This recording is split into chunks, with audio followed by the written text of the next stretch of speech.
Prime Minister has been the head of the National Citizens Coalition. So if you want to check on his sincerity, just Google Stephen Harper, quotes on healthcare, quotes on Romanov, and you'll find somebody who's pretty hostile to healthcare.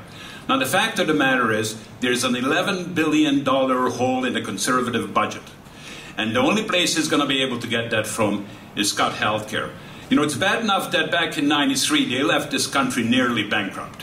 And the Liberals and the Canadians had to claw their way out of it. And while the Liberals did cut back on healthcare, they put back $43 billion. And when Bray talks about 6% increases, yeah, that's the Paul Martin Accord on healthcare from 2004 to 2014. Okay. Thank you, Andrew. Well, certainly with healthcare, the questions that we have, you know, do you have a physician? How much is it going to cost? Third question, the other question? Is it going to hurt?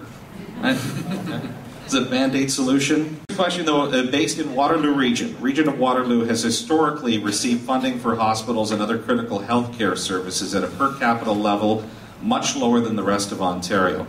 And the question, as I mentioned, will begin with Peter Braid. What can the federal government working with Queen's Park do to address this chronic? Well, we can certainly work in close partnership with the province of Ontario, and as those transfer payments are made to provinces, we need to ensure that the provinces, in this case Ontario, and for our community of Kitchener-Waterloo, we need to ensure that provinces are more accountable for how they deliver and how they spend those healthcare dollars. So it's about accountability and transparency and ensuring that healthcare dollars that are dedicated for healthcare are actually delivered for healthcare. And it's about ensuring that there are improved wait times as well. It's about ensuring that physician shortages, for example, in our community, are addressed. Thank you. F-35s in prisons.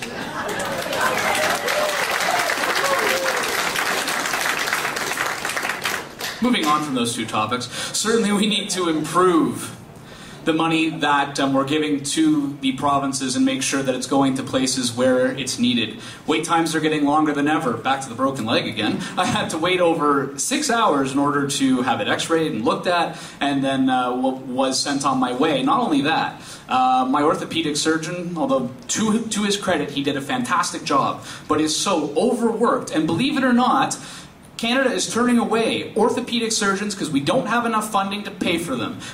Seniors are breaking legs, ankles, and hips, and there is nobody available to help treat them in this province and in this city, and that's an absolute shame and needs to be changed, and the NDP will be there to make that change. Thank you, Bill. Andrew. Getting back to my wife, my daughter is going to start nursing at the University of Toronto next fall. This is after, make her dad happy, get a degree in arts 4 years, and then after that decide that, hey, I got to get a degree I can work with, and now I'm going to get a degree in science, and she's going to be a nurse. Interestingly enough, my wife left grade 12, and it took her 2 years to get her nursing degree. My daughter will manage to do it in 6. But I love her all the same. But seriously, healthcare is an expensive, on the government tax dollars, it's an expense that we have to bear because it helps define us as Canadians. You know, it's part of the Canadian identity. You get treatment, not because you got so much money, but you get treatment because you need it. And that's where we are so very different from the Americans. Now, all you have to do is look down at the States and the kind of debate they're having. I can tell you that the Liberal Party, the NDP Party, and the Green Party is on Obama's side. And I can tell you that Stephen Harper is on the Republican side. Thank you, Andrew. Andrew, your daughter, who's taking 5 or 6 years, should be allowed to do more when she becomes a nurse. And one of the problems we have is we may be not getting the best bang for our buck by having doctors have very specific things that they are charging for and services that they are doing that other people, other healthcare professionals can do those just as well. And we may be able to price it better too. And that's something that the kind of nursing training that's happening now, nurse practitioners can play a larger role in our medical care system. That's one thing that can be done. Kathy. All right, we're going to move away from healthcare and move into questions about the economy. And we'll begin. First question to all candidates, can you briefly describe your party's plan to eliminate the federal debt? I only have 2 minutes for this. Oh, you have a minute, actually. A minute? Wow. As somebody who works at a bank and who studies economics at the University of Waterloo, this isn't a very easy question to ask. There are a number of things that come together in helping reduce a deficit.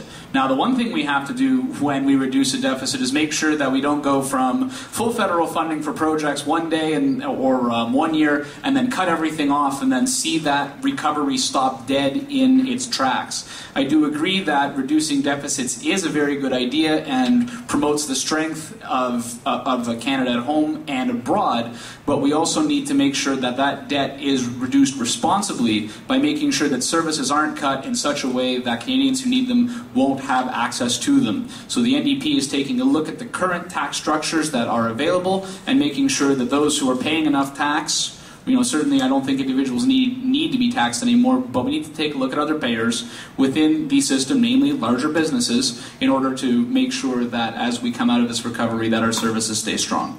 Thank you, Bill. Andrew? Well, let me start by saying that the last time a Conservative government went from a deficit to a surplus was in 1891. Seriously, you want to take a look at this document because it is costive. We're not going to give a $6 billion tax cut to the richest corporations when we have a mega deficit. It doesn't make any sense. When I go and I fill up my gas tank and I'm paying $1.35 a liter, I know I'm being ripped off. I work with Dan McTeague on the gas pricing, and we are being ripped off and we're being taken advantage of.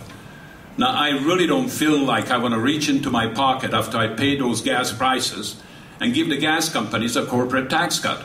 No way, no how.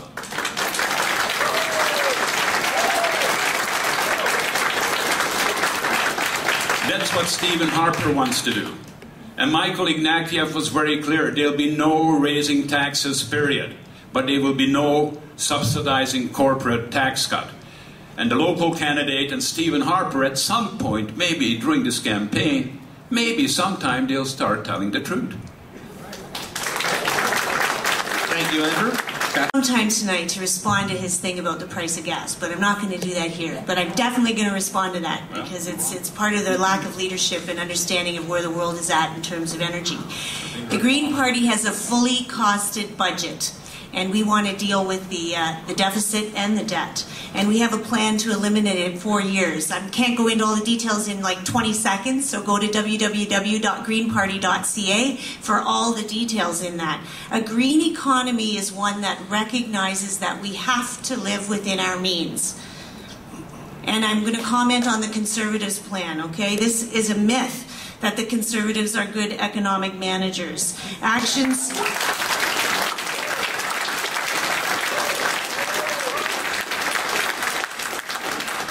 I feel like we're in a bubble right now because when we were doing this in 2008 and there was an economic meltdown on our shoulders because of things that were going on in the world, we're in the same place today 3 years later. Don't let anybody tell you we're not. Gas prices are up. This affects our economy. We are going to face the same kind of economic meltdown in the next coming months. And to say that we're going to have economic growth and to base your deficit and debt reductions on economic growth when we are entering that kind of scenario is really unrealistic and not helpful at all. Peter. Well, thank you very much. Well, let me tell you what the Conservative record is. Our record is this. It's the lowest debt and deficit ratio in the G7. It's the strongest economic recovery in the G7 and amongst all advanced economies. Almost 500,000 jobs created since 2009. We're going to continue to reduce and eliminate the deficit by keeping your taxes low, by keeping taxes low for Canadians, by keeping taxes low for job-creating businesses so that Canada can have a competitive advantage. We are we're going to stay focused on our number one priority, which is jobs and economic growth. We're going to conduct a strategic review of government expenditures. So it's through keeping taxes low, economic growth, and strategic review. You know, Mr. Telegdi claims credit for the strength of our banking system. Next, he'll tell you he invented the internet. What Mr. Telegdi and the Liberals do will raise your taxes, raise your GST, slap a tax on your iPod and your BlackBerry. They're going to kill jobs and stall our economic recovery. And we will begin with Andrew Telegdi. What specific measures has your party proposed to assist small business? Right off the bat, youth unemployment is a real problem. You know, we haven't grown the economy, our unemployment is up. Let's make sure of that. You know, we haven't recovered the jobs that we lost. Today I learned a friend of mine who lost a job at CAW is today dead. And it was the misery of what he had to go through. And this is not the first one. I can go back to other recessions and I can point to a house on Herb Street where the same thing happened. I mean, these are real heavy-duty casualties. The economy is not okay for a lot of people. And I think we have to keep that in mind. And we didn't grow the economy with new jobs. We have to keep that in mind as well. But given the fact that youth unemployment is high, we will give for anybody who was hired between the age of 18 to 24 an EI holiday for the employer who's going to do that hiring. Now that's going to be worth $1,000 to a small business. And I think that's a good place to start. As well as making sure that we have grants available with our eco-energy program, which will start up many small businesses to lower our carbon footprint, $500 permanent tax credit. Thank you, Andrew. Low taxes and job creation.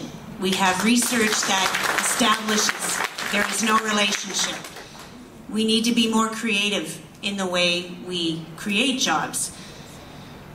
The Green Party wants to build a new green, low-carbon economy. This will make us competitive with Europe. It will make us competitive with China, that's moving in that direction, believe it or not, and the rest of the world.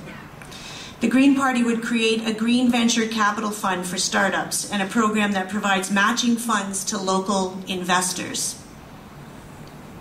Okay, businesses rely more than just low taxes to function. As a matter of fact, helping people save money on their energy costs, and that's part of the Green Party plan for small business development. Thank you, Kathy.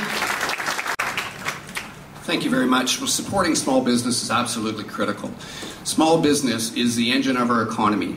75% of all new jobs in this country are created by small business.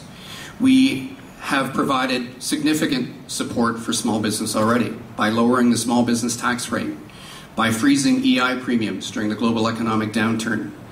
Moving forward, we will provide a one-time EI premium $1,000 credit to encourage small business to hire more employees.